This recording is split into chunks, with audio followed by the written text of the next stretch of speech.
Welcome everyone to the final class of the Crucible. This is class 12, completing the Tantra module. Of course, that's a silly thing to say that we complete the Tantra module in 4 sessions, but all of it is just, for most of you, a review.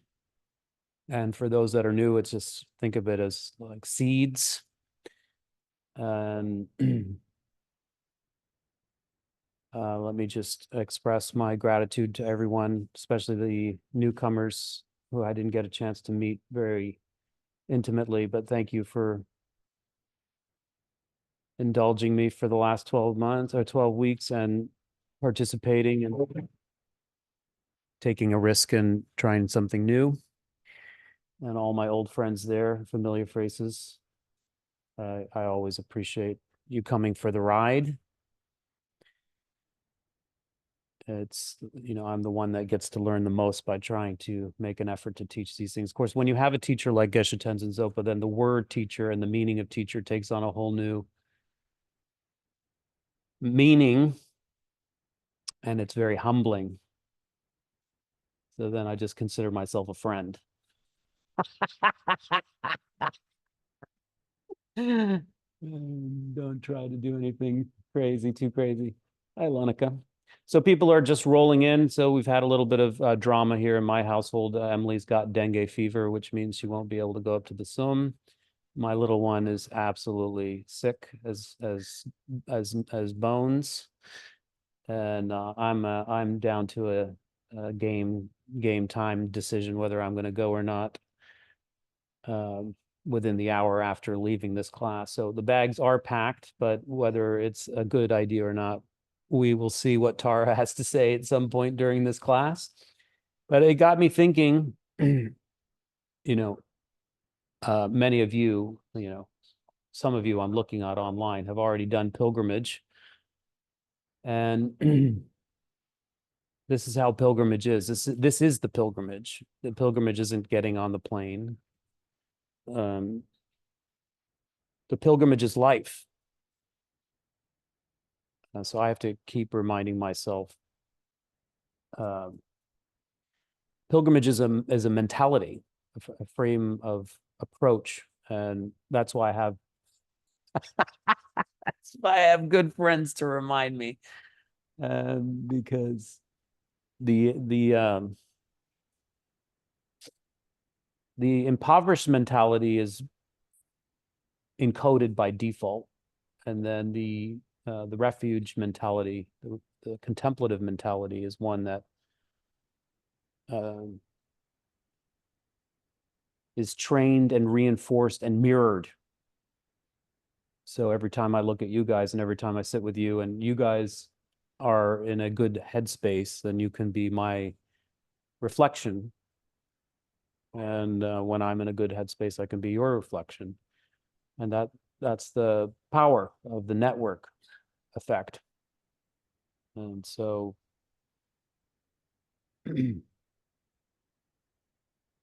yeah, I woke up thinking, well, if I don't go, it's okay, because I've got so many blessings. I've already had so many trips. And then I also thought, well, we're already there. Isn't it interesting? Like all of us actually are already up in the Sum, laying the groundwork with our intention, because that's what it's about. It's not like necessarily putting our hands in the dirt or having the soles of our feet on the ground. The whole enterprise is visual and energetic and motivational and symbolic, and it occurs at the level of the collective unconscious. It occurs at the level of the soul. So yes, I guess it's not to deny the level of embodiment, the level of material reality. That's also very important. Otherwise, why build a stupa? Why not just build a McDonald's sign? Why not just have some funny golden arches up there in the Sum? Why won't that serve the same purpose? If you build golden arches with a good motivation up in the Sum, why won't that do as much as if you go through the a ritualistic enterprise of building the mandala and the stupa according to very specific and time-tested, ritualized formulas. Why? If it's only intention, why does that matter? Here in Bali, I just had the wizard Chokade at my house the other day, and he said he was participating in a family cremation, and he said that the cremation preparations for the royals are weeks of different kinds of prayers and ceremonies. And so if it's only down to intention, then why go through all that rigmarole? So this is the non-duality that we spoke about last week. The non-duality is that, yes, on an ultimate level, the chatra is already complete. On an ultimate level, intentions are what matter. I mean, those of you that were in Indonesia, and we did this very profound water ceremony, which are the purification practices of the Balinese culture. And we did a whole class situating the Balinese water purification within the astrology of the Balinese cosmology. And then we went through the science of the purification, and it was extensive. And then we all got into the mindset, and we all did the preparations, and we all got into the 1,000-year-old water tank, Tampak Siring, amazing water tank, where they've been doing purifications for a long time. And then it was very beautiful. And I remember Geshe Tenzo Zopa fusing what may have been the Vajrasattva mantra while we were doing the other practices. So there was a merging of different traditions. Why I say all this is that shortly after the purification, more than half of the pilgrims got sick for a quarter of their trip.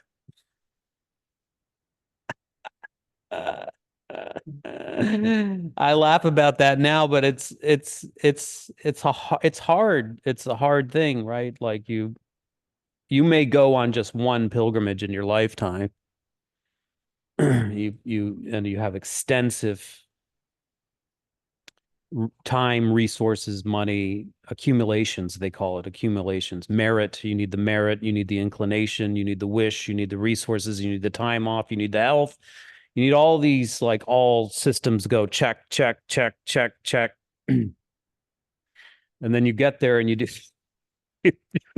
purification that wipes you out for a quarter of your trip. Okay. And then, and so some people got it. Some people understood, like, especially the senior students, they got it. Because if they were very sick, they understood, like, no, this is the pilgrimage. This is because the pilgrimage is about purification. What purification doesn't look like you're sitting there with your tootsies up having a cappuccino on the rice fields. That's not what the purification looks like. Of course, if you have your tootsies up like some of us did, and you're looking over the rice fields having a cappuccino like I did with Venerable Lindy, at one moment I remember sitting there in the morning over in East Bali, and we had a glorious morning, and people were still recovering, and we looked over those rice fields, and it was like paradise, and we just looked at each other and we said, rejoice. It's incredible fortune. Wow. So I mean, without words, beautiful. Anyway, all this to say is the pilgrimage of life, like Geshe Tenzin Zopa likes to teach us, is whatever comes, bring it onto the path. This is, I think, one of the greatest things that Geshe Tenzin Zopa has ever taught us, and it's worth repeating here at the conclusion of our 12 sessions. Whatever comes in life, in the pilgrimage of life. So if you're sick, approach it as a purification. If you're going through a breakup, another purification. If you're mentally unwell, not doing great, having a breakdown. This is the breakdown before the new dawn breakthrough. Breakdown and breakthrough come together. They're two sides of the same coin. You can't have one without the other. Those of us that are aspiring for the new world can't reach it without mini death. We've learned that from at least Campbell. So you have two choices. We have two choices. Let me say it this way. I have two choices. I can go into that victim narrative. I can go into that poor me place. I can go into that really what's called learned helplessness. It's a place where in my childhood, if I didn't have any resources, which I didn't, and didn't have any support, there is a child that doesn't have the inner resource to reframe the experience. So you're backed into a corner where there's only one option, which is near death. And so that's a very compelling fallback, let's say.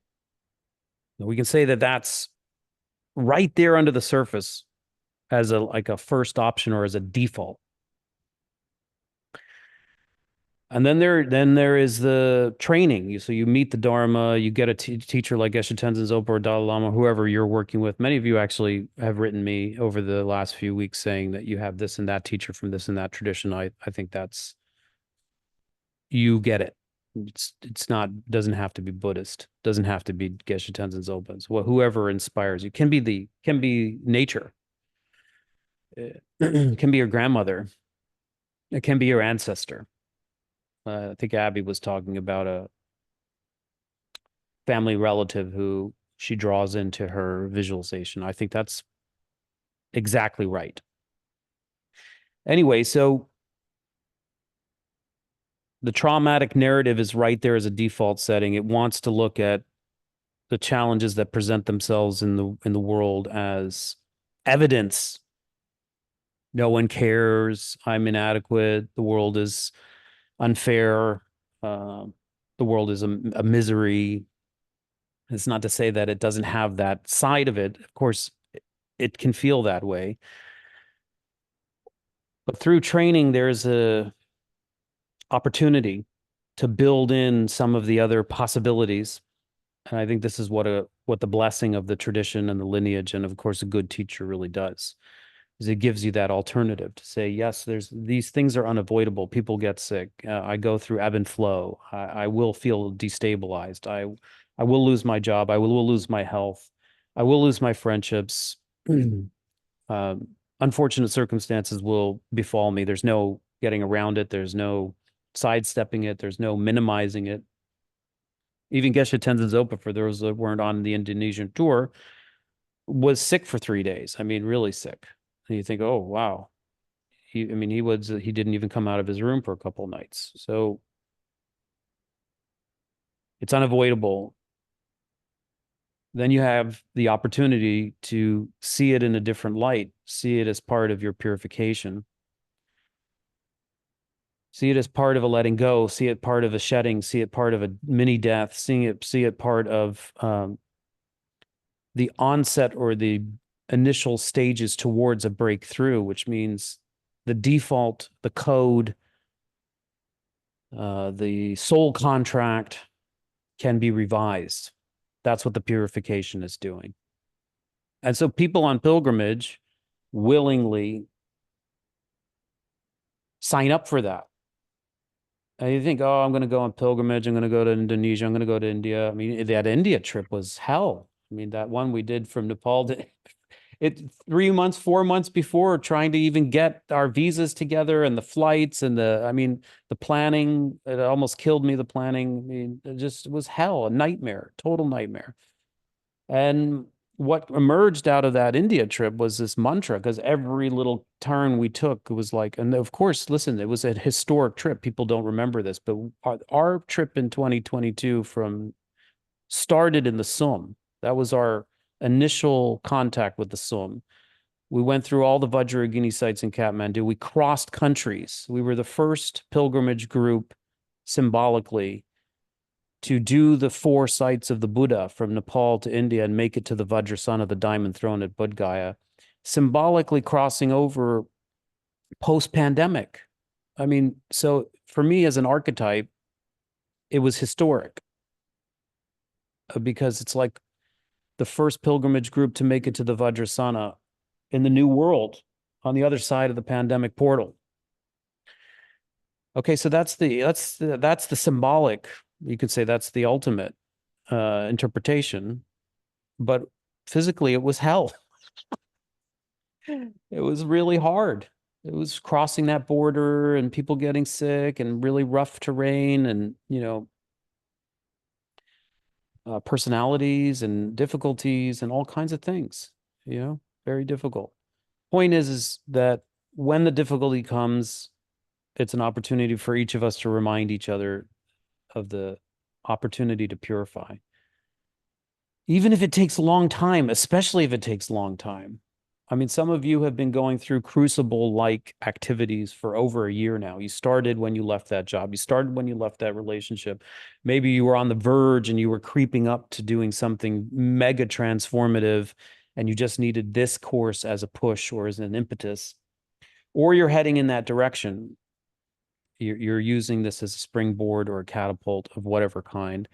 Challenges the moment you say I'm going on pilgrimage, then they start coming. They start rolling in, the challenges.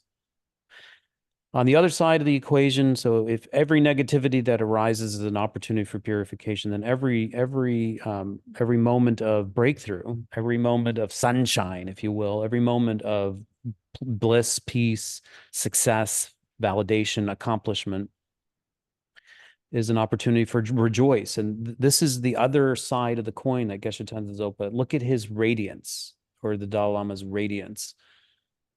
They're not like miserable, curmudgeon-y, crotchety, stick in the muds like me. They're like infectiously joyous, and they're not timid about enjoying and savoring their high points. In other words, they're not Zen, hollowed out and aloof and detached and impervious to the world. They are incredibly joyful, and they love experiencing the radiance and the joy and sharing the radiance and the joy, and they don't feel guilty about their pleasures. They just don't have that level of clinging. They know it's sort of like they know that it's ephemeral, so enjoy it while it lasts and let it go. And really enjoy it and actually dedicate and make merit out of it. Dedicate your merit means trumpet or parlay it. So if you're having a good time, dedicate it, and it makes it, it amplifies it. It amplifies the causes and conditions for you to experience it again. So here we are on a pilgrimage. We're heading into the last session. Many of you will continue doing what you're doing. You're doing your project, whatever it might be. You're making a film, you're making a think tank, you're bringing together people for a new economic theory or system. You're building a different kind of relationship with your family. You're building a different kind of relationship with your ancestry. You're working on trauma. You're writing a book, you're making a podcast, whatever it is that you're doing amazing things, and you're doing them at a time where the world really, really needs it. It's on shaky ground. It's not an easy time to put a good foot forward like Tara, but you're doing that. And so inevitably things will arise that aren't easy. Try to purify, try to see it as a purification. When things do go well, try to dedicate your merit and try to amplify that resonance.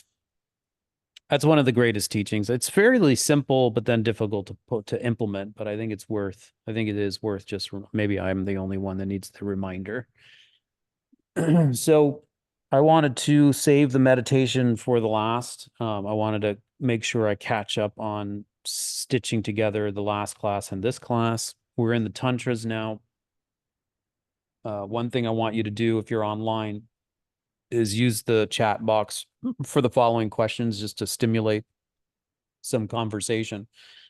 Try to think back to the first module, second module, and now we're in the third module. I want you to think about highlight or a takeaway. So something like, don't think too hard. And if nothing comes, well, that's, if nothing comes, I don't know what to say about that. But if you think back to module 1, was there one little piece of insight or a tool or a phrase or a statement or an idea or a concept, notion that you've held on to put it in the chat. I just want to see I haven't had enough voices sharing, so just put it in the chat, drop it in the chat.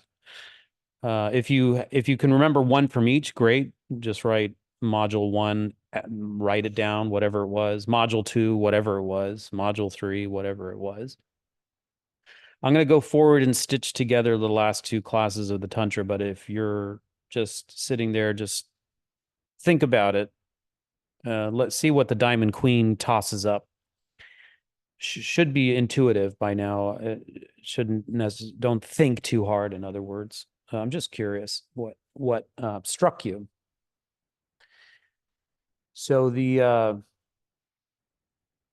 I wanted to also take the time to build the scaffolding for the tantras, because the tantras are a layered thing, and this is kind of by way of review, but there are 3 principles that you need to situate your tantric practice upon. They're called the 3 principal paths. One is refuge, one is bodhicitta, and one is correct view. Then on top of that, you can have the preliminaries, then the initiation, then the guru yoga, or the guru yoga, the initiation, and then all the tantric technologies. And then you have what's called the perfection stage technologies. Those have to do with embodiment. So it's quite a complex thing, but I'll try to make it as simple, just so you get a sense of the elegance of it. Now, why do you need these 3 principles? They're like pillars that hold up the foundation. If you don't have these, you're liable to fall prey to the shadow. Let's put it that way. Your tantric practice is liable of being co-opted. Actually, the way I've been thinking about this, I'd love to have a conference or panel one day with some psychedelic researchers, because I think that the psychedelics and the tantras have a lot to discuss and communicate about. I think they're very powerful technologies that are both archetypally ripe for the Aquarian age. But there's something about the tantra's preparation that I think probably exists in the psychedelic culture, but maybe gets overlooked in some of the consumerist influenced psychedelic culture. In other words, it's probably there and deep in the shamanic traditions that are ancient. But as we have this major psychedelic renaissance, it's very possible that we have kind of the equivalent of McMindfulness in the psychedelic area, which everybody and his auntie is taking psychedelics, and everybody and his auntie is a psychedelic shaman returning from Burning Man. So have to be careful about that. And so these 3 pillars, if you have these 3 pillars, or you remind yourself of these 3 pillars, and they probably have some bearing on psychedelics too, in terms of the preparation. What is the first pillar? The pillar is refuge. What is refuge? Refuge is about being clear not to make your endeavor samsaric. So you have refuge, bodhicitta, emptiness. Refuge clarifies that you're in samsara, and most of our motivation is for what are called the 8 worldly winds: praise and blame, chasing praise and avoiding blame, going for pleasure and avoiding pain, going for success and avoiding disgrace or failure, trying to promote ourselves and avoiding being banished or shamed. These are the winds. They call them the winds or the currents of samsara. They're normally what push or motivate us through life, and we're being assailed by them constantly. How can I get something here? How can I avoid, the pain? How can I, it's our main modus operandi. What you do when you take refuge is you determine to be free from being a ship without rudder or sail in that constant barrage of current. So that is a very powerful motivation. In other words, if your psychedelic experience or your consciousness expansion endeavor to become more awake, more healed, more well. The wellness industry. Let's look at the wellness industry as an example of this. It's still probably very much situated in the samsaric world. Why? Because I'm really looking for six-pack abs. Why do I want the six-pack abs? I want to be famous and I want to be sexual and sexualized and I want to be an object of attention and I want to feel great about myself. And it's sort of just pumping up the ego. And even if it's about longevity, you still have to start to look about like what's the purpose of longevity? Why do people want to live long and healthy lives? You have to look deeper and deeper at the subtleties of the motivation. So there's biohacking and green juices and all of these things are incredible things, but what are the underlying motivations? Probably there's still very much samsaric. Same with the psychedelic. I'm not saying always. I'm saying just look, just look. Why do people want to have expansion of consciousness? Is it possible that they want to do psychedelics to feel more powerful, to feel more capable, and then in order to do what? To exert influence, to be famous, to collect followers, to have something unique and special about them, so that they, separate themselves from the herd. Maybe it's unlikely. Maybe those of you that have taken very profound psychedelics know that it is in some way ego shattering. So it obliterates those sort of mundane things. But then maybe not. Maybe there's still the traces of the samsaric motivation. So refuge is about being clear about what's important, about being free from the hamster wheel motivations, the ones that keep us trapped, the ones that are dead end for sure.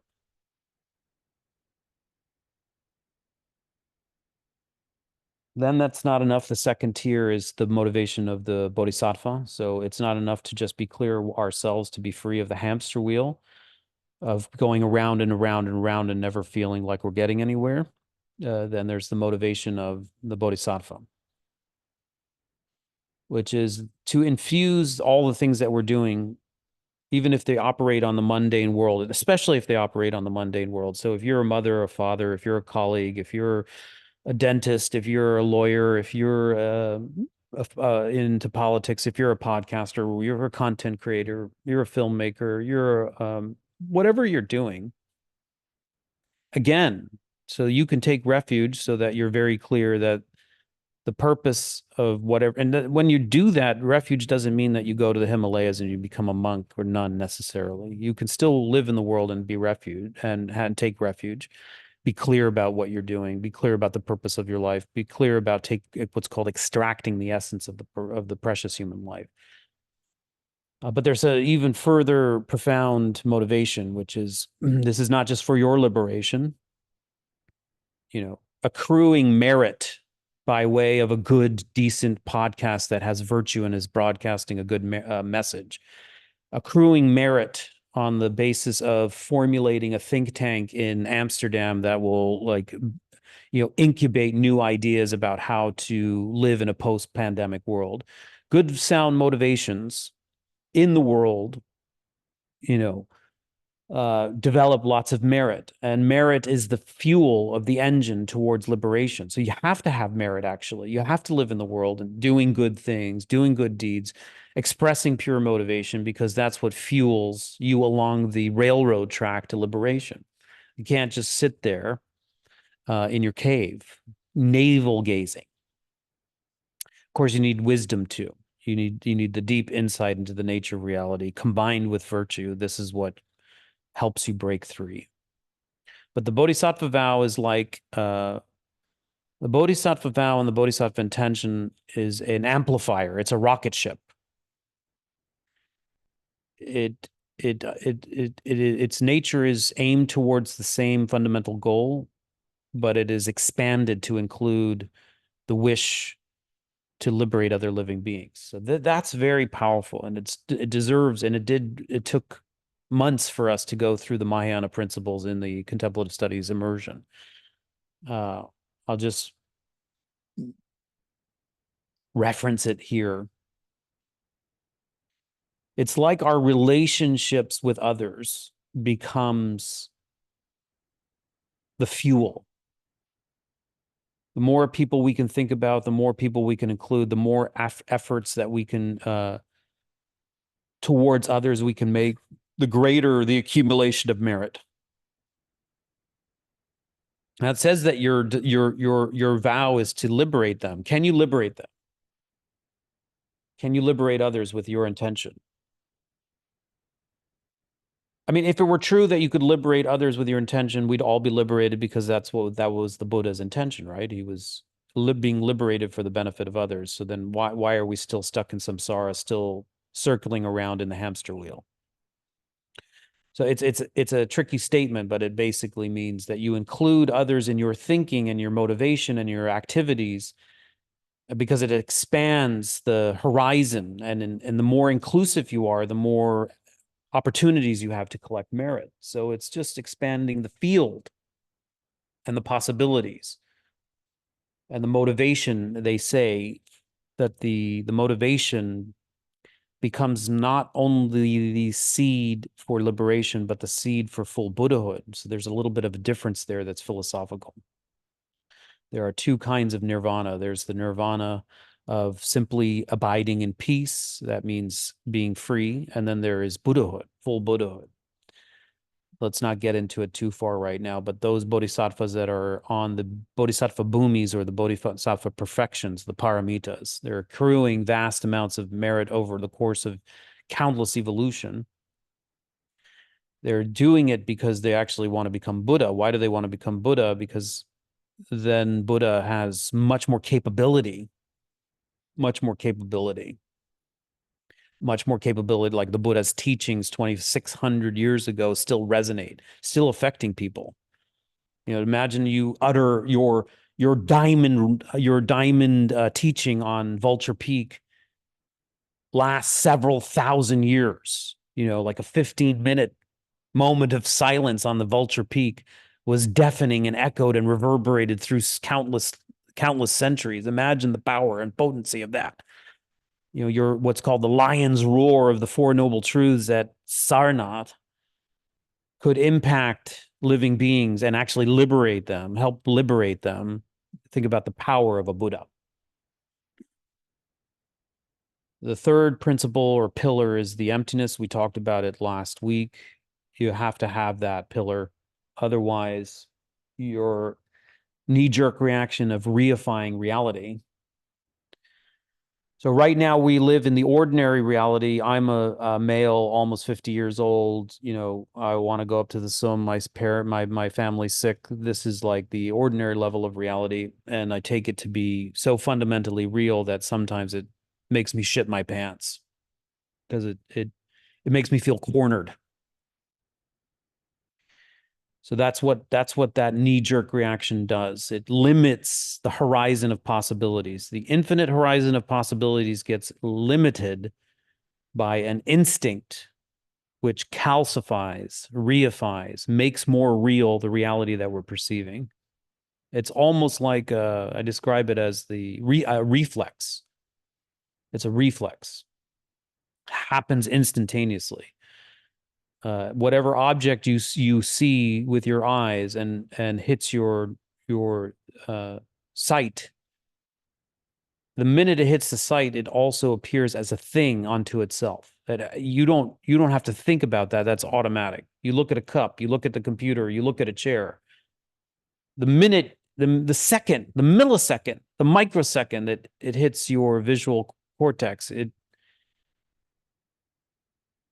the next frame imputes that it's a thing in itself. And not only that, but it has a story. It has a label and a story and a narrative. And it's not only about the thing, it's about the subject. It's not only about the subject, it's about the interaction. And this is happening at a microscopic level all the time. This is really what samsara is. Emptiness is a training to disrupt that reflex, so that there is a moment where the actual nature of things can be perceived. And the actual nature of things as they aren't stiff and calcified and rigid. Their label is flexible and fluid. You can superimpose you understand you're the superimposer.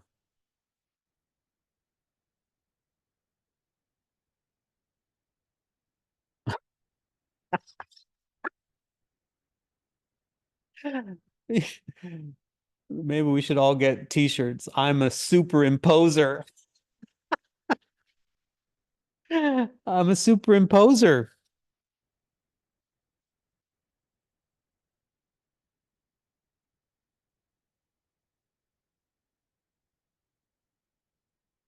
So superimposer, somebody can say, well, the stupa in the sum is just bricks and mortar.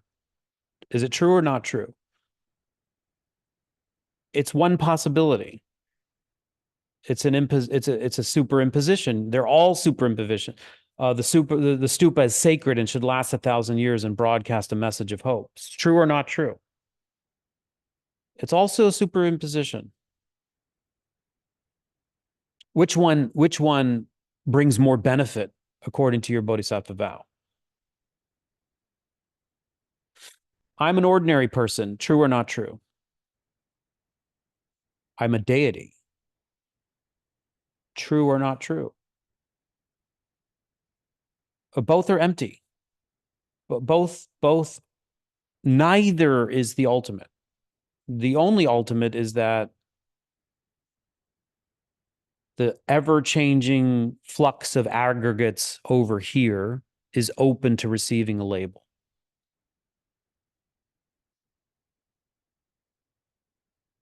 The label that I've conditioned myself to believe who I am is incapable and unworthy. It's made me it's made me drop my shoulders my entire life.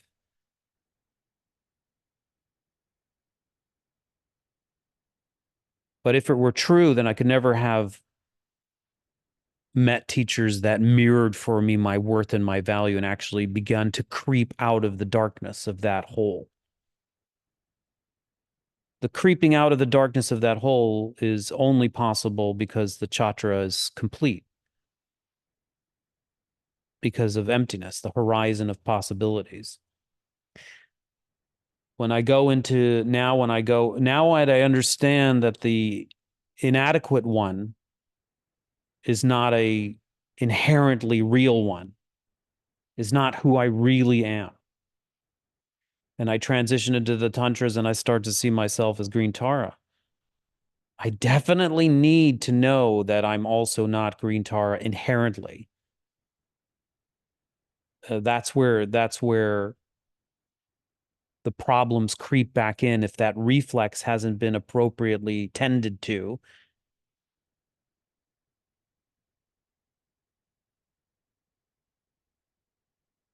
This is the critique from people who don't understand Tara. There's a famous teacher here in Bali who is famous for saying like visualization was the biggest waste of time. So you guys that are visualizing, you guys that are practicing the Tibetan visualizations here, what a biggest waste of time. What a complete ego trip. What a complete you might as well be watching theater in your mind.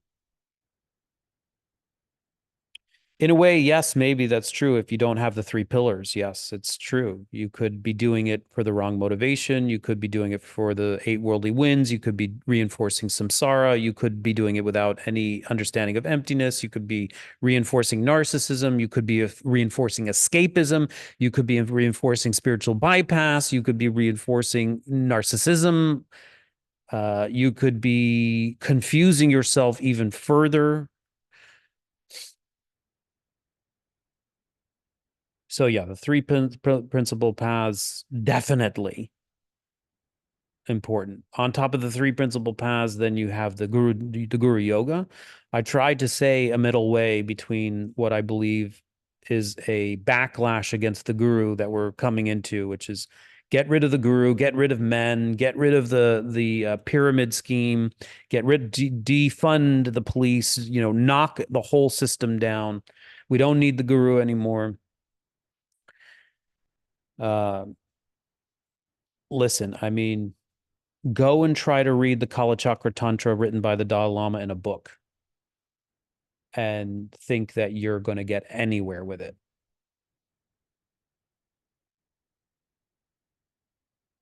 If you're asking yourself, if you're telling yourself you don't need a teacher, even though the tantras have come out for the last 30 years since the Dalai Lama has been doing the initiations worldwide, he knows it's a little bit of a, he's like, yeah, okay, let's write about it. If it's going to be out, let's talk about it. Let's talk about the tantras. People are interested in the tantras. He knows even if you get some good materials written by Bob Thurman or Jeffrey Hopkins or this one or that one, good scholars with a lot of integrity translating these sacred texts that come from like the 7th or 8th or 9th century, you won't understand it.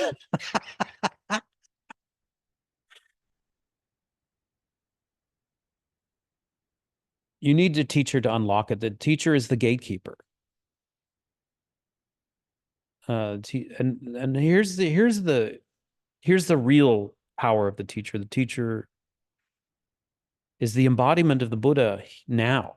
It's just to put aside any sense that, oh, the Buddha was 2,600 years ago. It's no idea what it was like to be around them. No idea what it means or looks like to have someone who's free or nearly free. But when you see it, you know that someone helped me out with this, but the first person to break the 4-minute mile. Okay, like there was that one person that finally broke the 4-minute mile. And then what is it? Roger Bannister? My point is this. What happened weeks and months after Roger Bannister finally did it? What happened?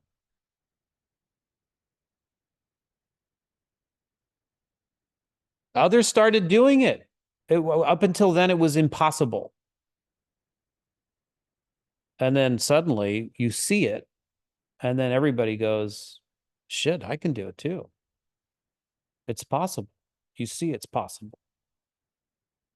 And now, I mean, this is why the Olympics keeps evolving, because you build on generations and generations of things that they were doing in the 70s versus the things that they can do now.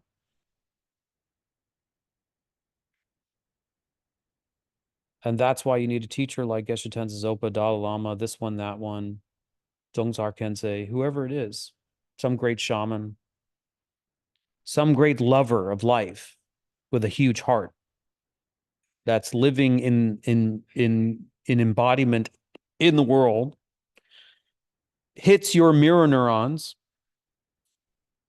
makes you feel like a tuning fork that you can, in their presence, you feel some waft of their energy, and at least sets the seed in motion that you know it's possible for another human being, and you just live in that vibration, and that can be very powerful, incredibly powerful.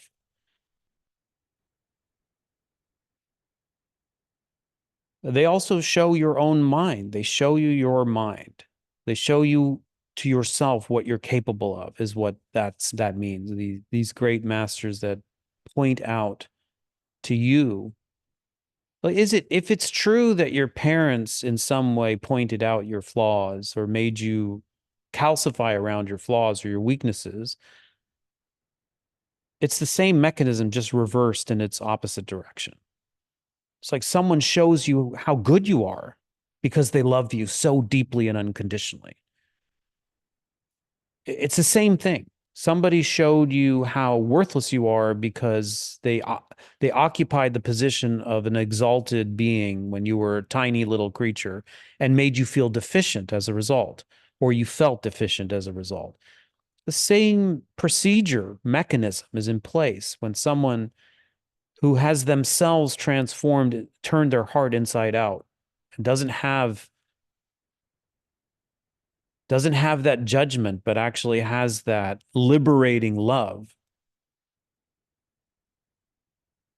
And you get around them and you're seen in the mirror of that reflection. It dislodges you from that reified, calcified evolutionary perception of being worthless. What I'm getting to is that the tantras, one of the powers of the tantras is that it's very in the world and very embodied. And so, of course, you have to have a teacher.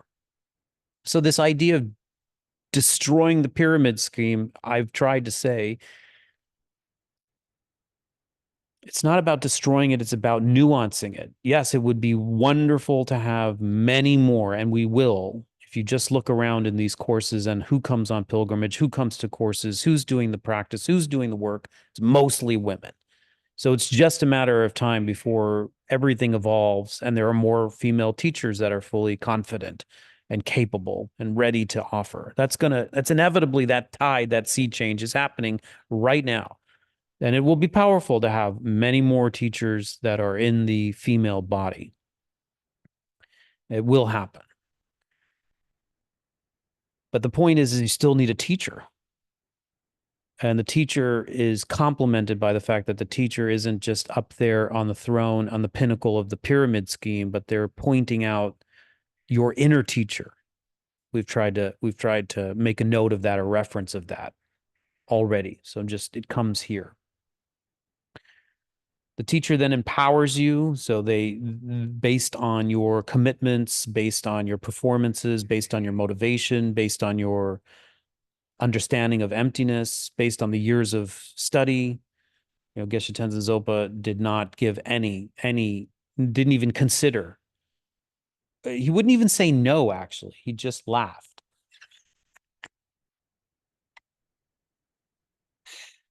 It just laughed at us. And I saw a post the other day of Dzongsa Kensei. Dzongsa Kensei is compared to Geshe Tenzin Zopa, he's a razor whip. Wow. He's written a number of books. Go check him out. He's not one to tiptoe or mince his words. Zogsar Kensei. His post the other day was like, yes, I'm teaching Tantra in May or something, you know. But let me be clear. He says, let me be clear. You will come here and there will be no accommodation for you.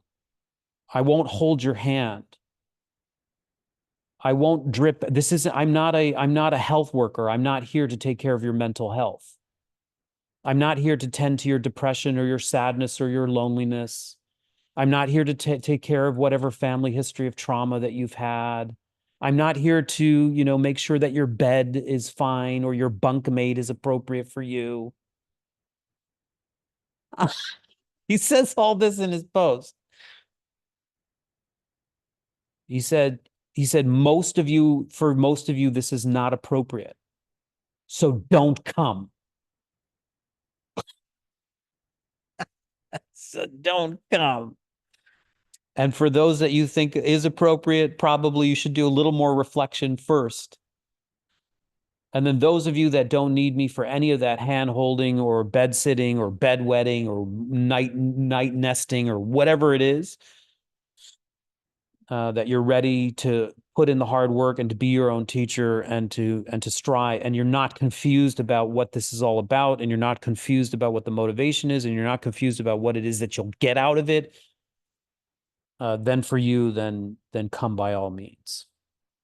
So I took away that this is for grown-ups, mature people that have already achieved a level of an acceptable basis of health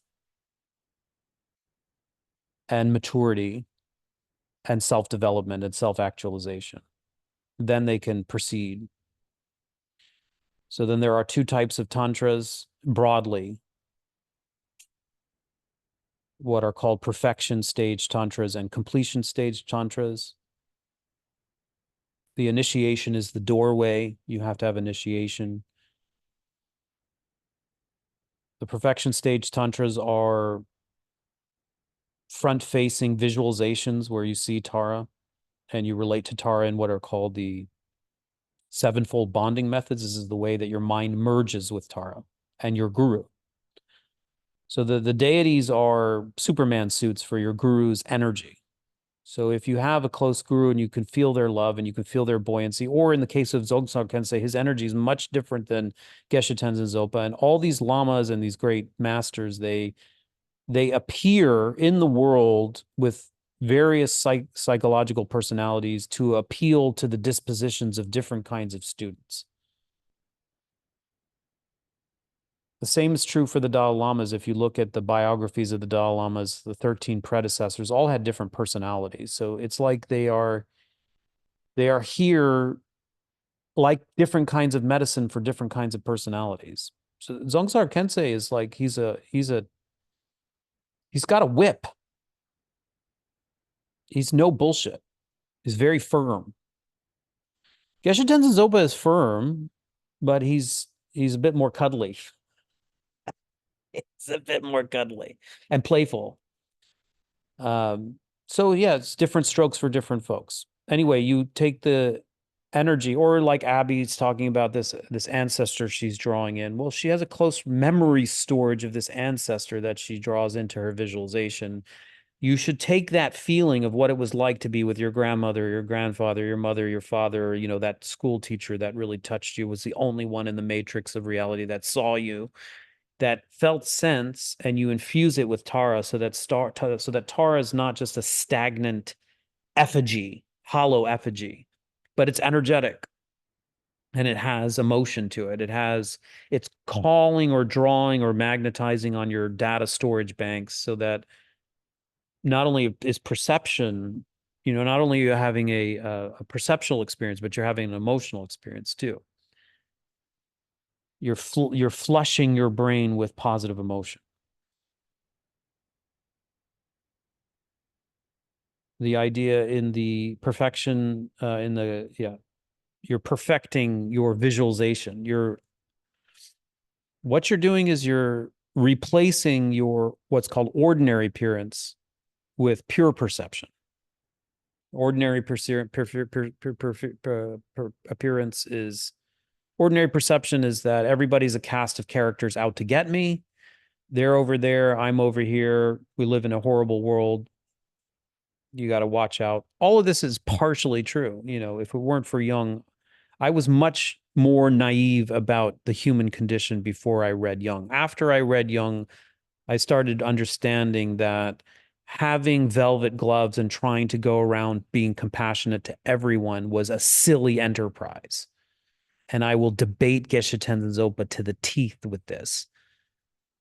Jung teaches us that, yes, there are very unsavory people.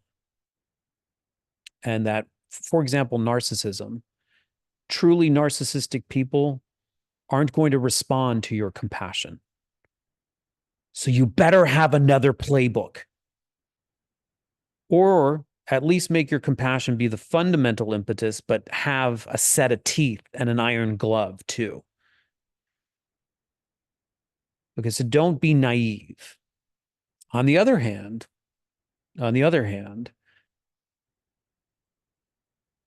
it's just one level of reality. You can equally reify that everybody's a horrible person. And then what kind of nightmare world are you living in where you become paranoid, suspicious of everything? So you can live in a Pollyanna world where you're compassionate and loving and everybody's lovely and you can get run over. You can live in a suspicious world where everybody is a nightmare and you'll be cornered. Or you can live in a world where your basis is emptiness. And so you're understanding that you're constructing the world. And the construction of the world is the first and foremost, the person that gets the benefit of your construction is you. So in your private meditation, you develop pure perception, which means you start to see the world as mandala. What's mandala? It means that everything is for your benefit. Everything is being presented for your benefit. They describe this in some texts as like the water is all medicinal, every form of vegetation is medicinal, even the wind is mantra, you know, all beings are deity, all structures are temple, you know. Imagine just for 15, 20 minutes, half an hour, you're you're allowing your body, brain, nervous system, and soul to be incubated in that. Then you melt it down. You recognize it's just an optimal hallucination. Then you transition back into ordinary world, but you import your understanding that everything is empty back into the ordinary world. So you go into the ordinary world and you see that people aren't also what they appear. There are endless possibilities. Things are also there. Even challenges are there for your benefit. You get sick. You reach an impasse in the labyrinth. Someone does something unkind to you. You have already incubated how to be creative and constructive in those endeavors in your meditation practice on your cushion. So you're importing that into quote unquote ordinary reality. Then from ordinary reality, you dissolve that and you go back into seated visualization and back and forth and back and forth. And what you're doing is you're importing emptiness and form in both arenas until the walls of the duality collapse. And that's what I think the great masters have done, is they've collapsed. And that's why they're so creative. In a way, there is no difference between their seated visualization and their everyday life. Everything is much more fluid.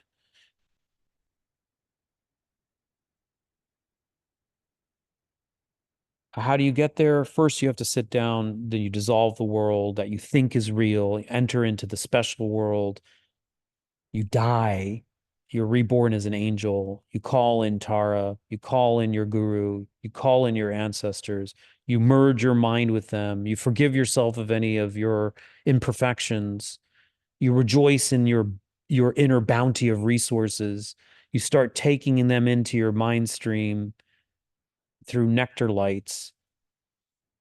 Eventually, you start practicing as though you're the Tara looking out in the world, developing your emotions, your bodhisattva resolve, your powerful compassion.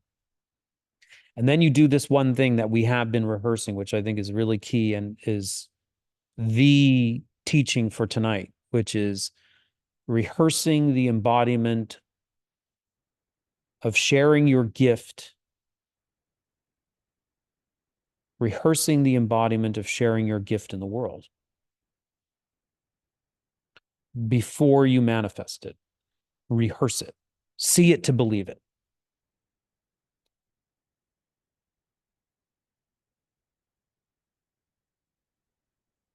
So it's not dissimilar to,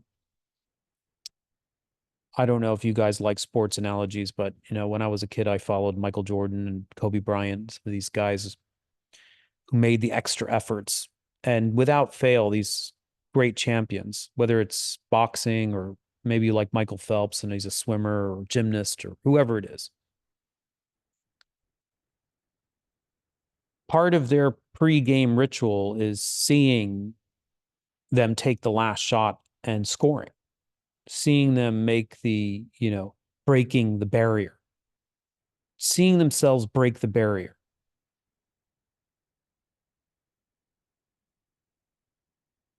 And over and over and over and over and over and over and over and over again, imagining them break the barrier.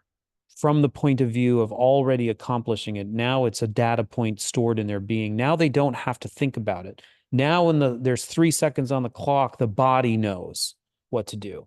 The ball is going in. If there's no time to think about it, then there's no, what's it called? There's no doubt. There's no time for doubt to creep in.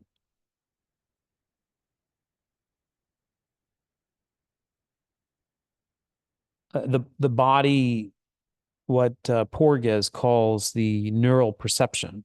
The body knows already because the body has been exercised, because it has been swimming in the ocean of the result.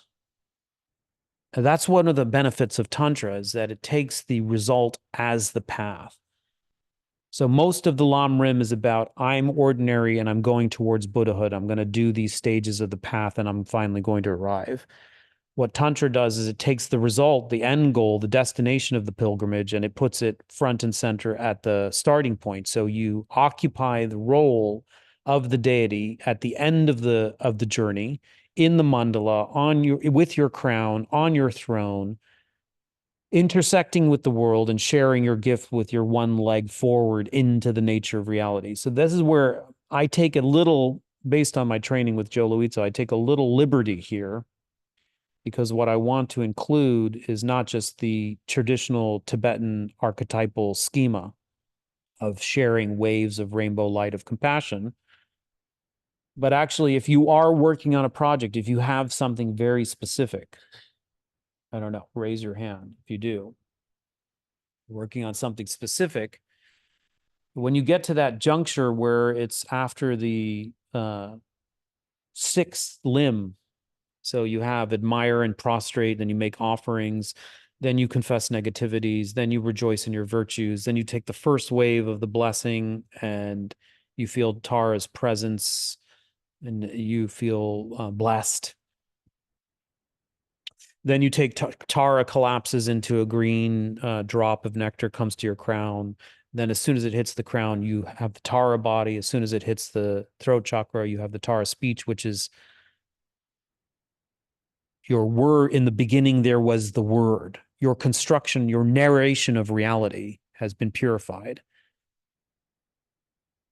And your eloquence. You have the eloquence, the capability of teaching. You have the eloquence of mastery. You have the eloquence of meeting living beings and conveying to them exactly what they need to wake up. And then the final drop hits your heart chakra and the mind is illuminated. So you have that completely pure perception. Everything becomes mandala, all beings become deity, all words become mantra. Then don't just end there. That's the goal. So that's full enlightenment. Then what are you doing? Are you building a school? Are you creating a film? Are you learning how to set even like something like I did work on this with somebody who was like terrified to set boundaries with some authority figure. And we were working up towards like setting this boundary, and it was terrifying because of course there's all this traumatic history and implicit memory that made it nearly feel impossible. So we reverse engineered the process and put no pressure on actually doing it until there was enough confidence in the rehearsal. And so, you know, the active ingredients, of course, is in the crucible of the relationship with the therapist, you feel safe. So that's refuge.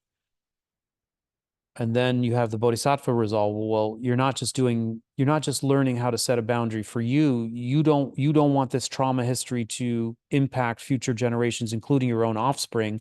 So you're doing it for them. And believe me, when you can't do it for yourself, but you have kids, for example, it will help you go the extra mile.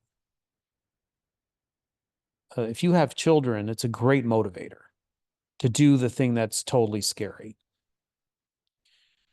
So she's working on setting about not just a boundary. This is not a silly thing. This is a big deal. It's like with an authority figure that terrifies her. Okay, just try to follow along that way. And then the emptiness part of it is recognizing the projection. Is this authority figure terrifying and traumatizing to everybody? Not in the same way. They may be a pain in the ass to everybody, but they're not terrifying and traumatizing to everybody in the same way. There's the emptiness. So what does that mean? Well, this is where Dzongzar Khyentse is true. At a certain point, we have to take responsibility, even though we were traumatized unfairly at a time when we were dependent on a caregiver or authority figure, and that's what created the initial wound. Now, what makes us most terrified is our memory. not the other person, is our implicit memory. So between refuge, bodhicitta, and emptiness training, you start to see, well, actually this person, though terrifying they may appear, is mostly coming from your side. Your overlay is making them more terrified and you more dependent and insecure, like the memory bank of your once truly real precarious position as a dependent, helpless child is being activated. History is becoming reality. History is returning. So you do a lot of work around that. You do a lot of work to trust that what you're seeing is an overlay.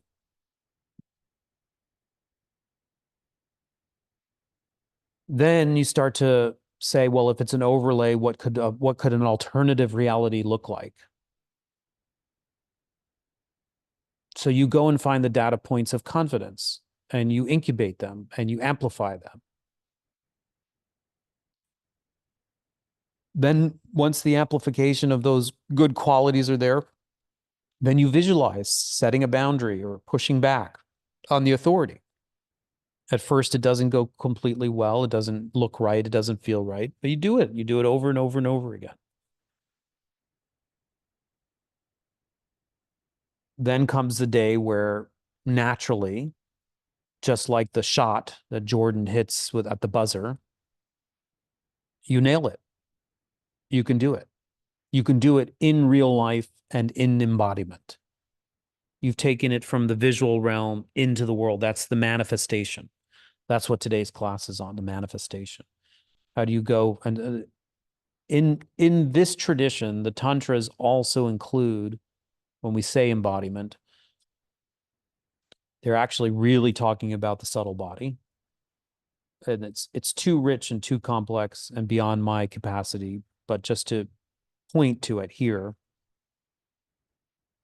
all that monkeying around with the subtle body and the channels and the winds and the drops and the bliss hubs and all of that stuff is like building a new body to actually live in the world. So anybody that critiques this practice and says it's all visual and it's all hallucinatory and it's all fantasy doesn't understand what is called the completion stage. The completion stage is that to accompany and inhabit your visualization of pure perception and divine pride, you also have a genuinely different material body. From the ground up, you construct something based on different kind of chemistry. Now, that's actually true. What they're doing is if you can access the subtle energy, then you can, from the subtle energy up or the subtle energy out, you can construct a different kind of body that inhabits far less fear, much more courage, much more confidence.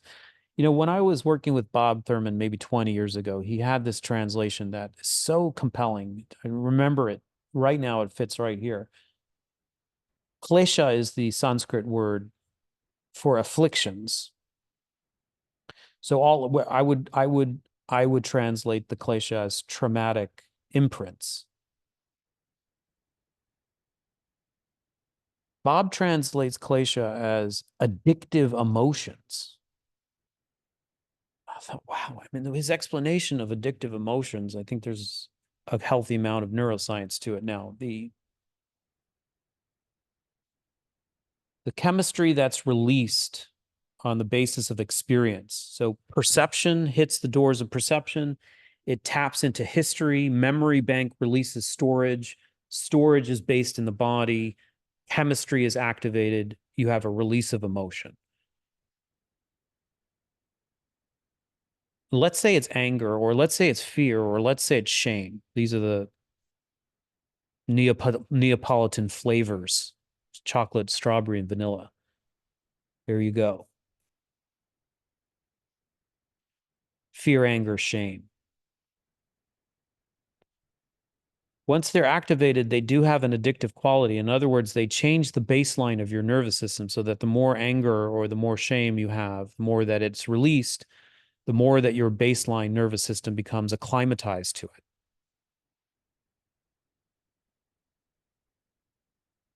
it. The same is true with endorphins. If you start exercising and you haven't done and you get like the runner's high,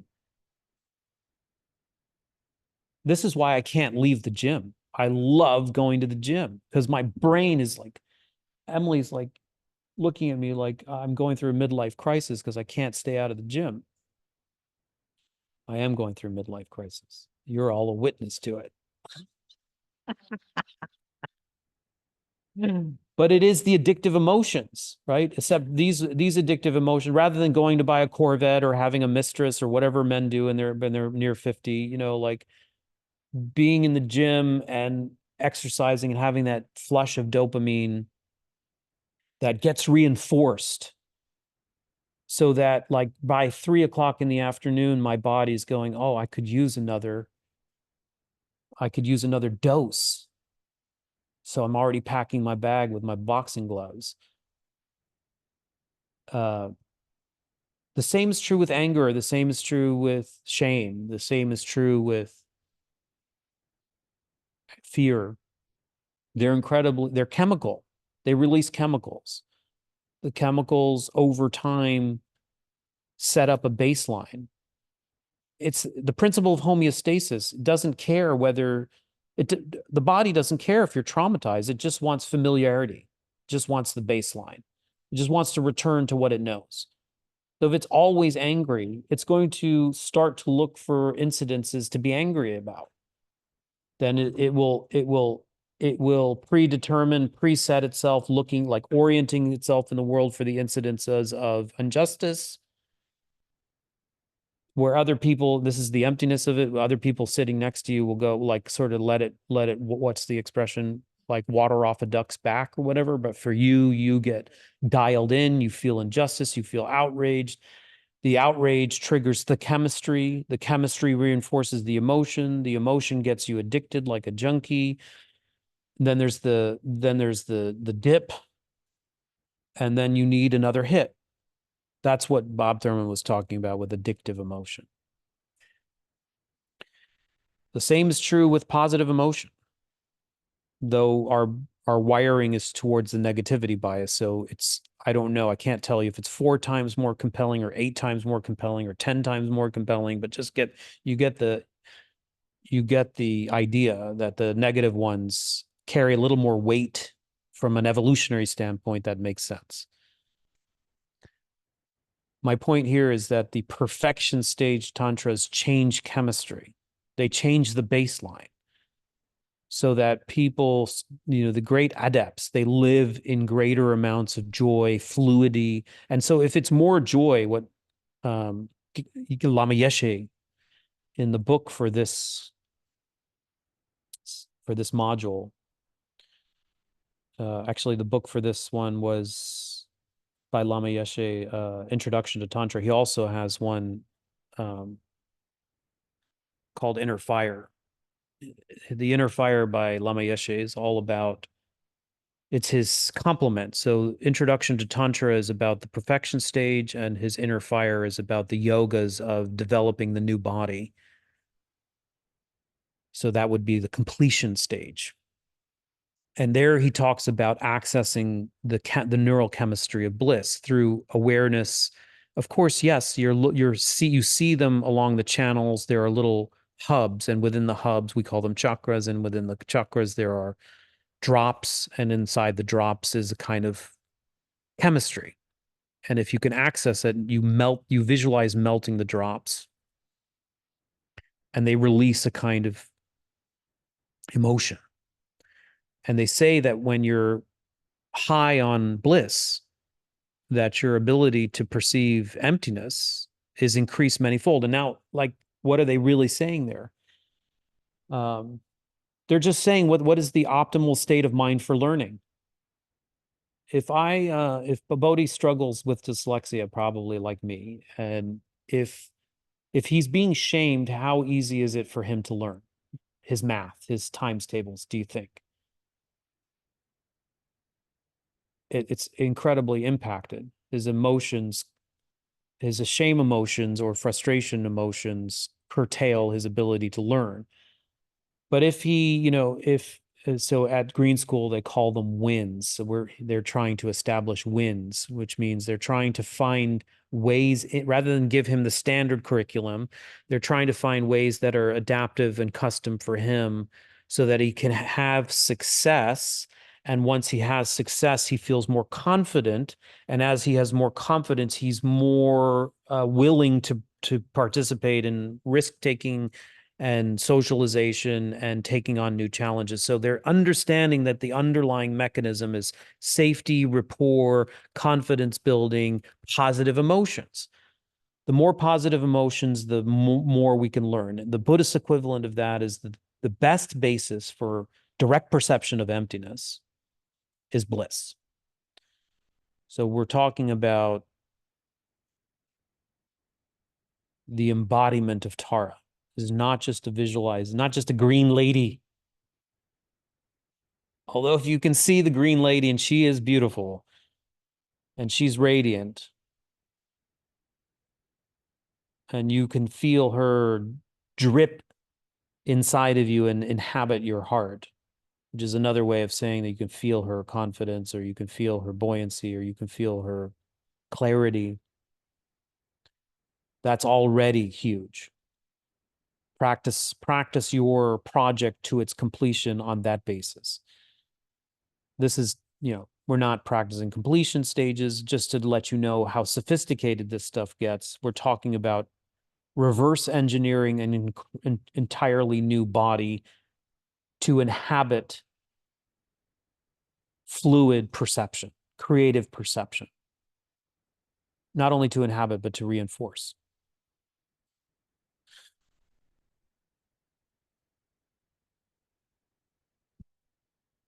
I think there's Matthew. Matthew, our filmmaker, is already in Nepal. Let me see from the chat what came out of the chat. A few people wrote some important things there. Thank you for doing that. Oh, look.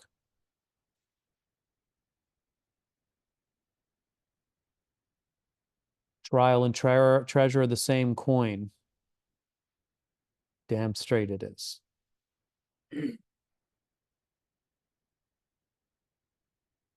Thank you for that, Peter. Okay. Falling bottom, free fall during the hero's journey. Okay, good. The Bardo work.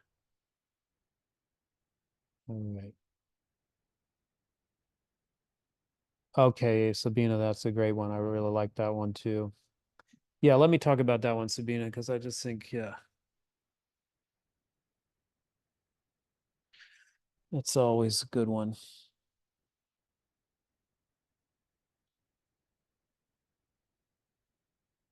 Aligning with the project that's impossible is one part of it, and then not being so attached to the result. It's two parts. And yeah, it fits here in this last course because this is the last time we're going to meet with this course. But we will meet again. I'm sure I'll send out something. We'll get together in a month or we'll do something. It won't be the end. Well, maybe some of you're fed up. It will be the end. It's true too. There's always a nice portion of people like that. Go for the impossible. Try to let go of the result. Those are two things. Why the impossible? Why does it have to be impossible? Why do you have to go for the impossible? You go for the impossible because that's what's going to stretch you past the container of your conceivable. Otherwise, you don't break the barrier. You don't get the 4-minute mile. So let's say, I mean, I can't believe we're at the end here. I have so little time, but I'm working with this guy. He's a lovely guy. He comes from 3 generations of alcohol and suicide in his family. 3 generations. And we can also, I mean, once you get past 3 generations, you never really know. You don't really know what happened. Now some of them were war veterans. There was at least one molestation. Uh, so the deep trauma in the ancestry and a lot of rage. Okay, the rage response is totally understandable, right? I mean, it's concomitant with being helpless and being victimized. Then there's the rage response. They come together, very common. And then there's the alcohol usage, which is self-medication. Could be other kinds of drugs and alcohol.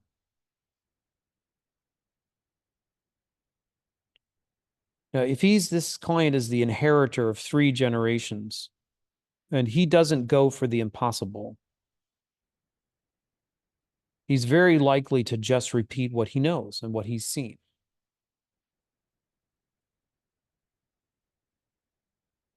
And if you want to extrapolate that to culture,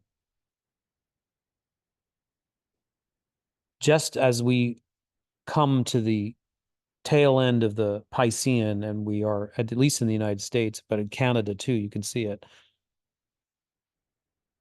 The institutions and the way they're designed, if you don't go for the impossible, you're going to just replicate what you already know. And what we know is that these don't work for everybody.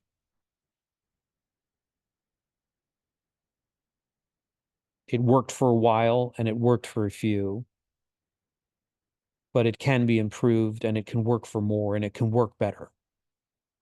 But if you don't go for the impossible, you're only working with what the data set that you have from your ancestry, from your DNA, from your culture.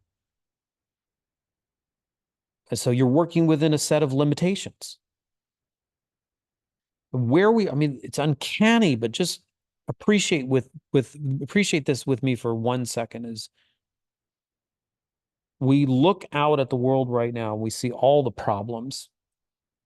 I mean, in Bali, they're right in your face. The overdevelopment, the pollution, in the United States, you see the discord and the division. You see the inflation, you see the economic system and the wealth gap, all these incredible problems, screaming for our attention, screaming for a solution. Easy to fall into despair about them when you start to aggregate them all together. If we don't go for the impossible, we will only be creating solutions with the data sets that we have. And basically what that will do is just kick the problem down another 10 years. That's all it will do.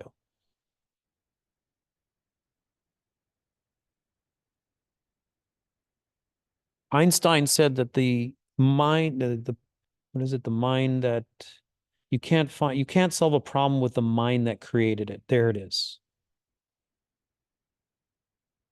You can't solve these problems with the same mindset that created the problems. You need to expand the mind. If you want to expand the mind, you have to think more broadly. To think more broadly means, from Joseph Campbell's point of view, to cross a threshold into the unknown.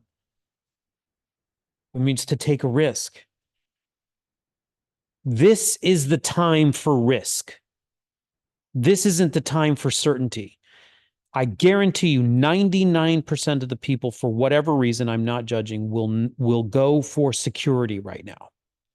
If you are a precious human life soul seeker and you have some amount of fortune, you are in the 1% that can afford to take the risk to go beyond,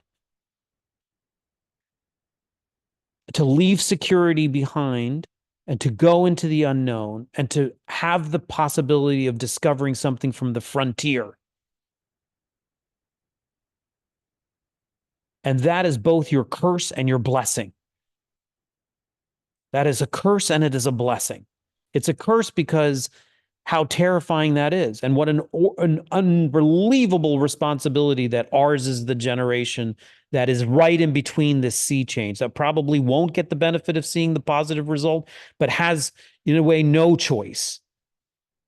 Most of you on this call are in a situation where you really don't have a choice. You have conscience now. You can't bury your head in the sand. You can't wait for Obama to do it. You can't wait for this one or that one to do it. Geshe Tenzin Zopa can't do it alone. The Dalai Lama can't do it alone. Before too late, maybe China, wipes them all out. So it has to be now for the impossible. And the impossible doesn't have to be, Geshe Tenzin Zopa's impossible is 70 meters high in the Sum Valley. I don't know what yours is, but it has to feel nearly impossible for it to break the barrier and finally include some new data points that are worthy of the new world or the new self that you're constructing. Now, what's the other side of the coin is, will it get done tomorrow? If it's a worthwhile project, it may take the rest of your life. I don't know about you, but how many of us have been conditioned to work on projects that are so long and enduring that we don't get that hit of gratification and reinforcement? It just doesn't come. It's just delay gratification and build, delay gratification and build, build, build, build, build. And so what is the subtler reinforcement that we can have? I'm going to end on this point. So you're working on a project, whatever your project is, fill in the blank. It's big. Doesn't have to be big in the sense that it's global. Actually, it's better if it's local. But big, why it's big is because it's big for you. It's scary. It feels impossible. You have no idea how you're going to accomplish it. Oh, I just lost my train of thought. Where was I going? Oh, it was right there. I said I was going to end on this note. Oh, yes. What is the subtle reinforcement? Maybe your project doesn't get out there in the world. Maybe the book gets delayed. Maybe the film doesn't get picked up. Maybe the funding doesn't come through. Maybe, the school doesn't take your idea that you want to propose. I don't know.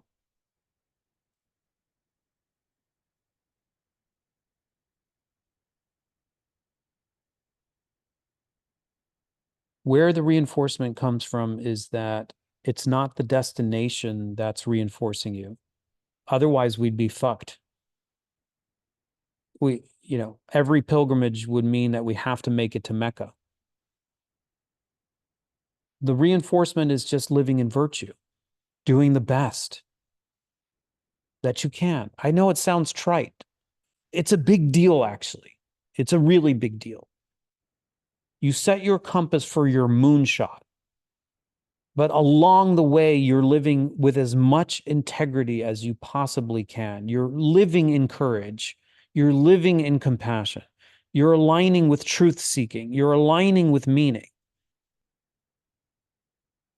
And even if you don't, your ship doesn't arrive at the other shore, could there be a better way to live is the question. Could you imagine living any other way that would be more satisfying? When it comes to putting your head on the pillow at night, or when it comes to transitioning from this life, and you say to yourself, I never accomplished my aim. I never saw the golden age. I never saw the stupa constructed. I never saw the changing of the guard to be more inclusive. But I know how I lived. I lived and I died well. That's priceless. That is in itself enough. And this is what is reinforced or echoed in the Bhagavad Gita with the means or the way that we travel on the journey is more important than the destination. And I honestly think this is one of my biggest critiques of social justice, right? Because the end point of social justice often is noble, but oftentimes also there's a great shadow in the means. The means matter. And if you're allowing yourself to green light anger and make acceptable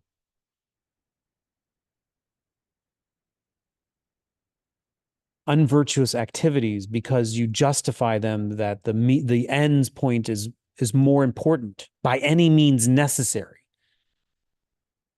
then I think that for me that is worthy of a big debate. And this is why I've been saying about the division, like even if you champion a cause, but unbeknownst to you, you're also widening the gap between poles. You have to ask yourself, in the long term, are your efforts really that pure, that good, that noble, and that constructive? So I guess I'll end here so we have a little time to practice the Tara. But suffice to say, from the bottom of my heart, thank you for the 12 weeks. I hope that whatever it is that you're building, or whatever it is that you're putting out there, that it's coming from this place where it feels like an enormous stretch, and that just even being on this path, just even aspiring for that height, even if you just reach half of it, even if you just live a quarter of your day in virtue, even though you wish you aspired all day to live in virtue, it's still more than what's happening on the planet. It is still a better, more noble contribution than most others on this planet at a time where we really need it. All right, let's do it.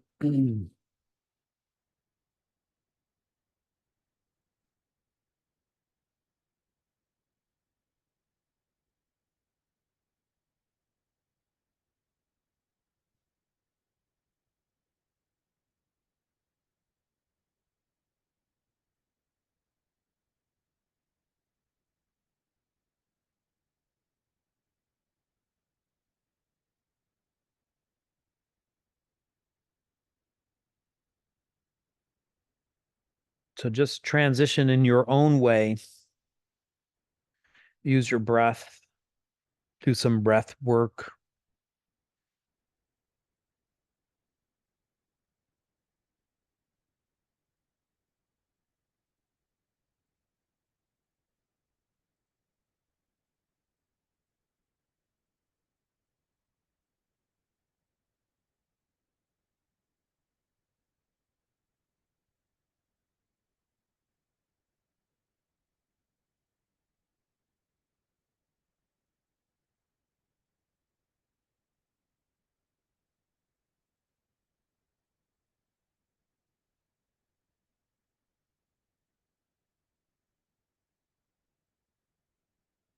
And as you're breathing, just have that sense that the sand in the hourglass is quickly passing. Our time is very limited, not only together in the crucible, but in this precious life, and also at the tail end of this civilization. The clock is ticking.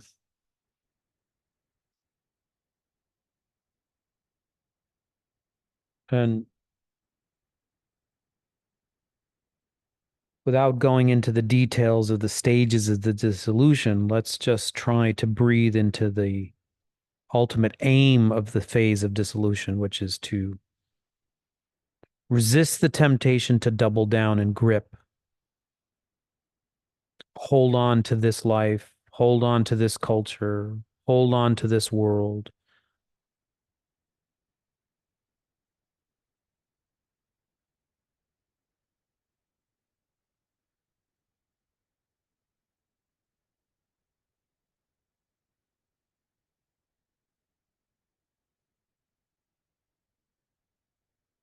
And just imagine that you did commit to the path of virtue. You did meet a great teacher. You did follow the path. You did rehearse letting go. You did accumulate merit. You lived a good life. You have no regrets. Your affairs are in order. All systems are go. You are ready to go beyond. You are green light to go beyond.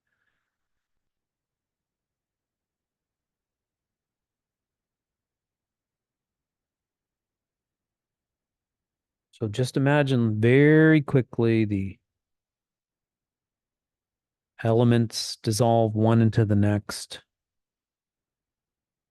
earth into water, water into fire, fire into air, air into space.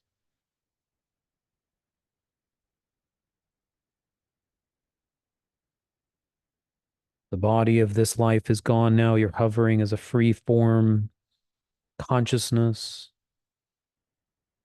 Stages of dissolution continue.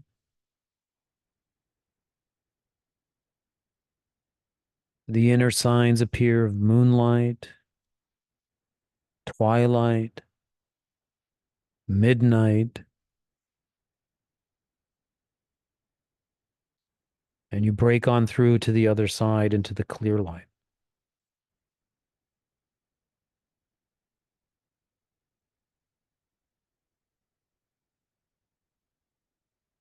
So just take a moment and breathe in a vast ocean of luminous, clear light. You're inhabiting an angel body made of energy.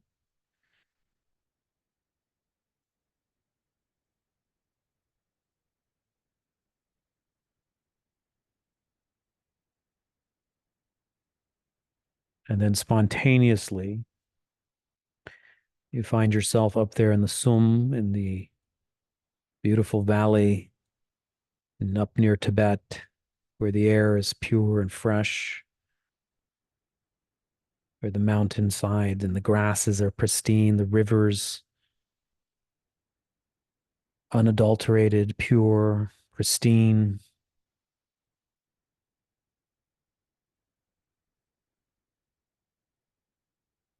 There was already a massive 70-foot stupa there with a golden spire, fully complete with its chatra.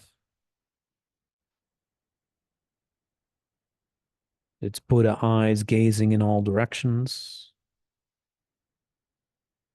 It's transmitting its signal through the epochs of wisdom and compassion, drawing living beings out of the currents of samsara into full awakening.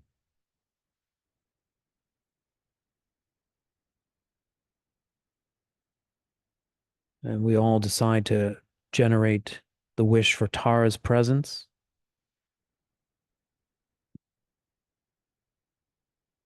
And we're all seated there, our backs now to the stupa. We're facing east. We're all together. All your friends and family are with us. Your children are with us. Your ancestors.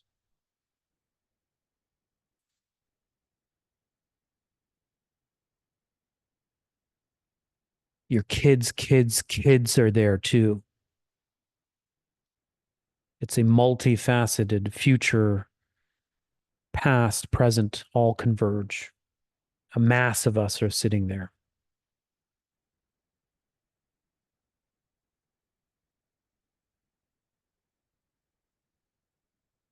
A beautiful green lotus emerges from emptiness.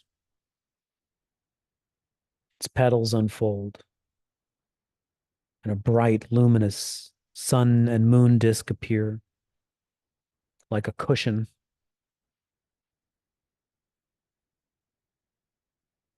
And then a little seed mantra appears, bubbling up, emerald green, made of light. You can see it as a T.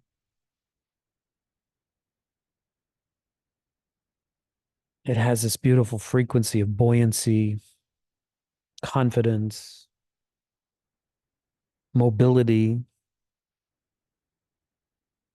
It wants to get you out of your chair. It wants to move you.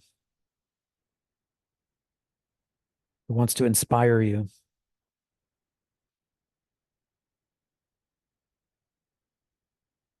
And from that seed mantra, then Tara appears in her full form with one face, two arms, two legs.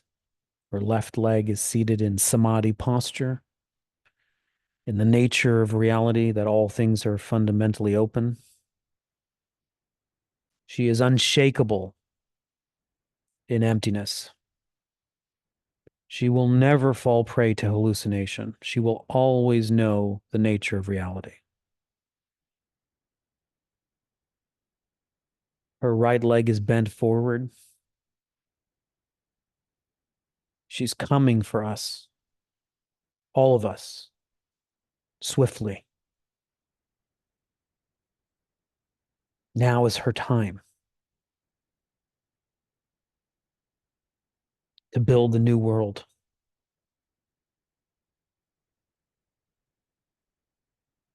She's radiant. She has beautiful complexion. Her eyes are serene. Her smile is reassuring. She has crown and jewels and sacred ornaments.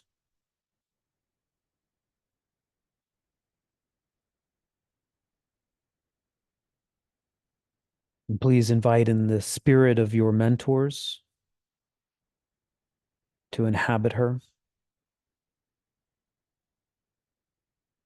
Whatever love, whatever confidence, whatever joy, whatever courage. So let's all make 3 bows to Tara.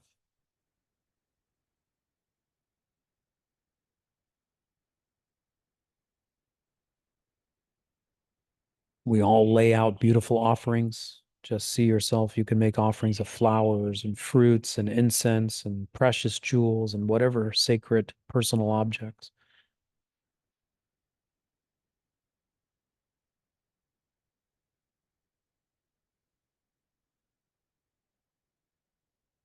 And whatever doubts you have, and whatever traumas you have, and whatever hangups you have, and whatever imperfections you have, whatever worries and concerns you're invested in, confess them to Tara. Ask for her help.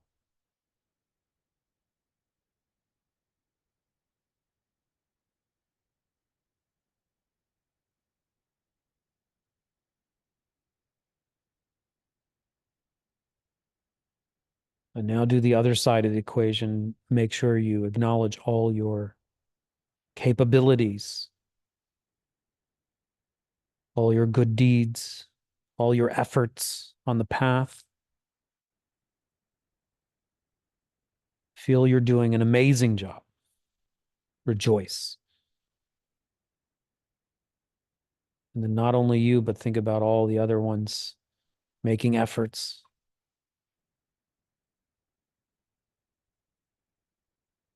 Confronting fears, expanding horizons, venturing into the nether worlds, claiming elixirs, returning home with boons.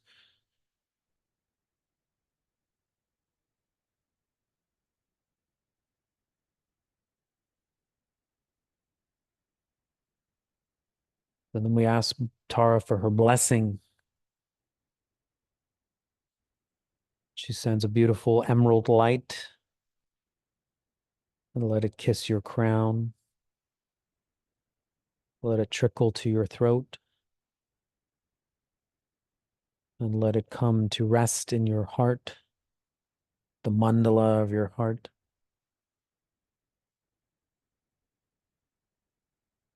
And feel there that that's a wave of validation, like the reassurance and the pat on the back that you always needed to know you're doing a good job. You are aligned with truth. Your life is meaningful. You have what it takes.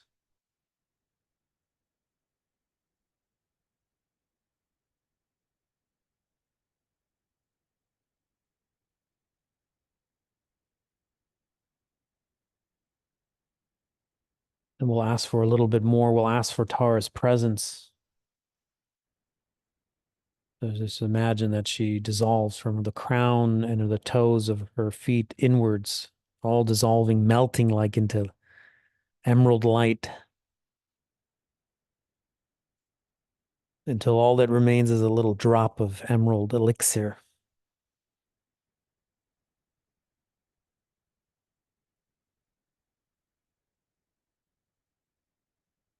There it is, just hovering above our crowns, this drop.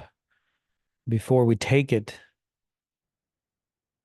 you have to affirm for yourself. You have to acknowledge yourself.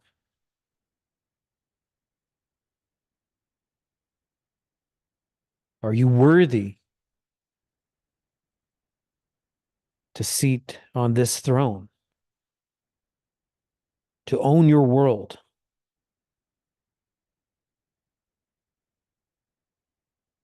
to rule with virtue your dominion?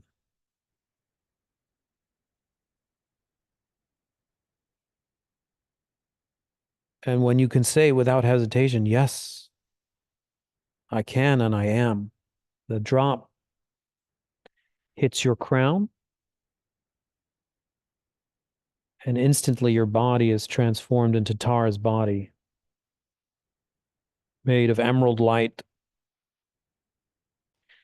You are adorned yourself with crown and earrings and jewels and gems and garments and ornaments,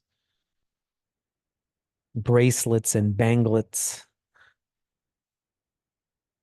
Your left leg is in samadhi posture. You're firmly grounded in the nature of reality. You see it as a play.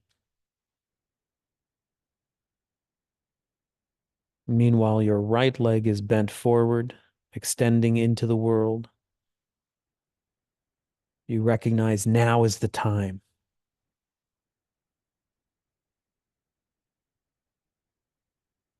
The drop comes now to your throat, and there your speech is transformed. So now you are aligned with the resonance of enlightened activities.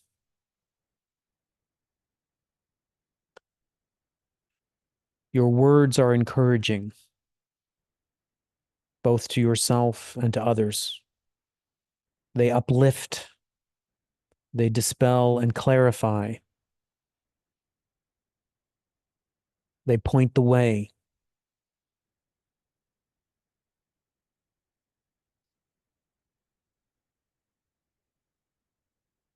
And the drop then comes to the heart, to the inner mandala at your heart chakra, and there fuses with your own Buddha nature. The embryo, the seed of enlightenment, receives the emerald elixir,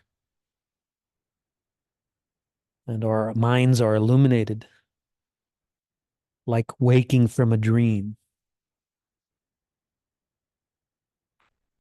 The world is a mandala. It's already the golden age. Everything is abundant. The forests are abundant. The waters are pure. The air is clean and crisp. The resources are abundant. They're shared equitably. The medicine groves are prolific.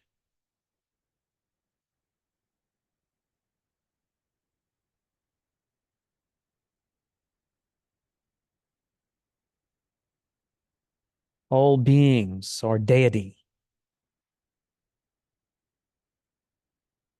Awakened souls.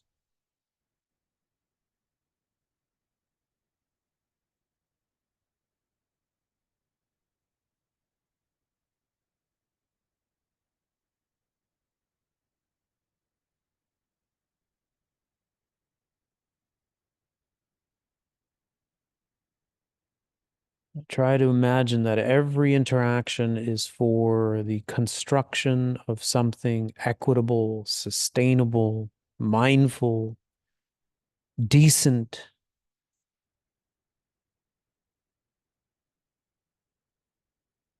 inclusive, sensitive.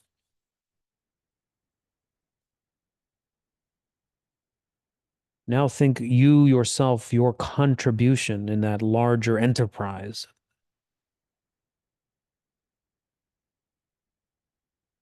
Whatever it is that you're working on now.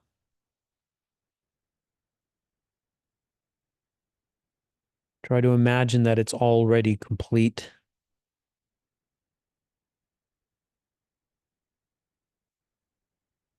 and allow your collective unconscious, your soul, to reveal what its consequences,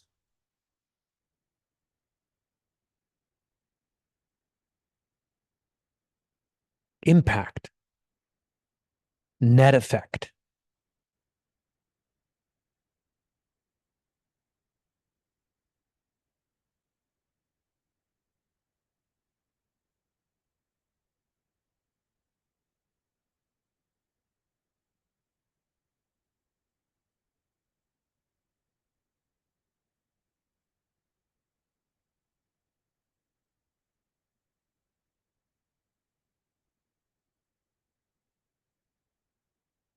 Feel that there's a reinforcement contingency. The more you move in, the more a wave of confirmation hits you. You and the collective, you and the planet, you and your family, you and your ancestry.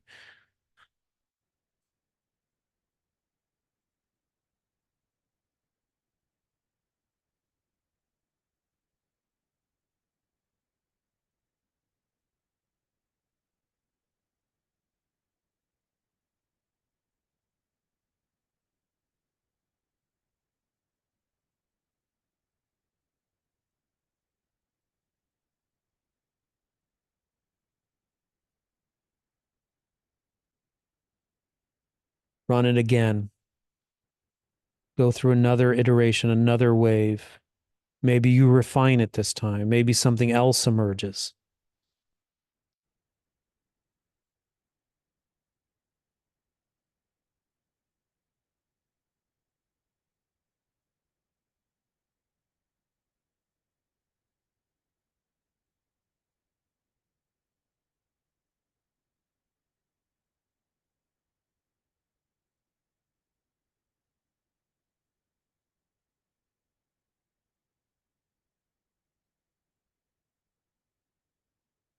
Try to end on a good note. Try to end feeling confident.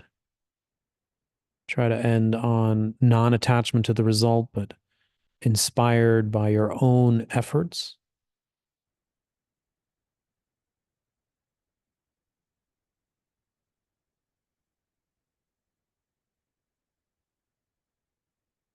And we remember this is just a simulation. It's just a flight simulator.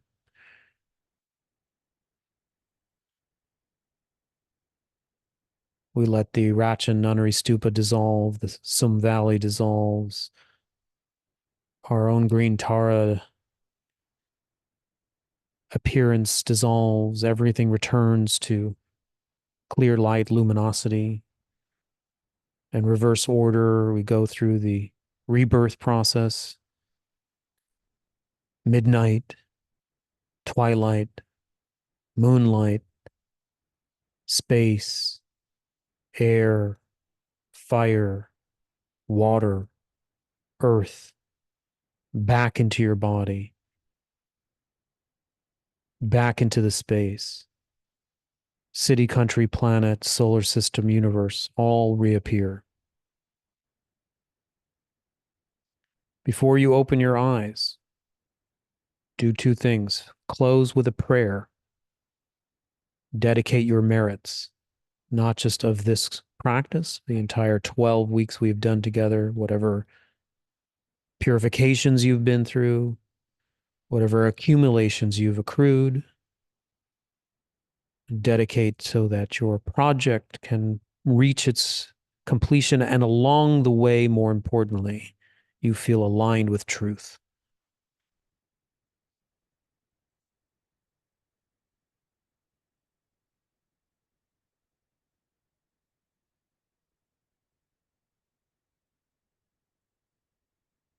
And then before you open your eyes, try to always come from the clear light place where even the first sight, there is the recognition, the lucidity that things are like a dream, that you are a co-creator.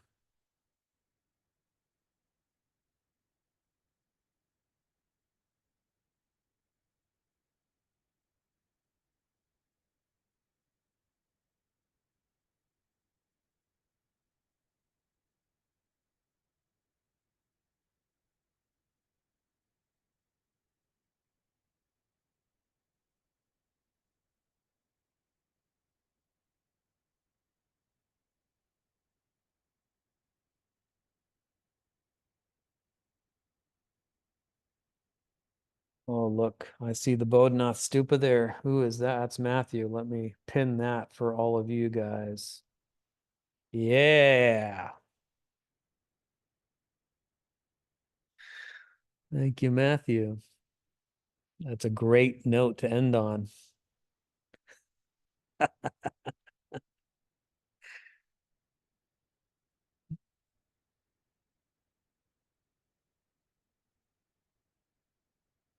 Well, thank you guys. And there's nothing better than seeing that stupa there like that. So that's a great way to end.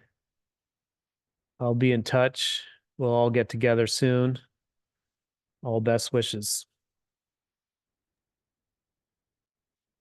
Thank you, Miles. Thank Thanks, you. Miles. Sure. Yeah. Thank you. How to do it. Thank you, Thanks, Mom. Doug. We'll take photos quickly and share them to the group. Thank you. Thanks, Miles. Thank you, Miles. Travel safely, Thank you. Sun Valley. Bye-bye. Thank you. Oh. Bye. Thank you.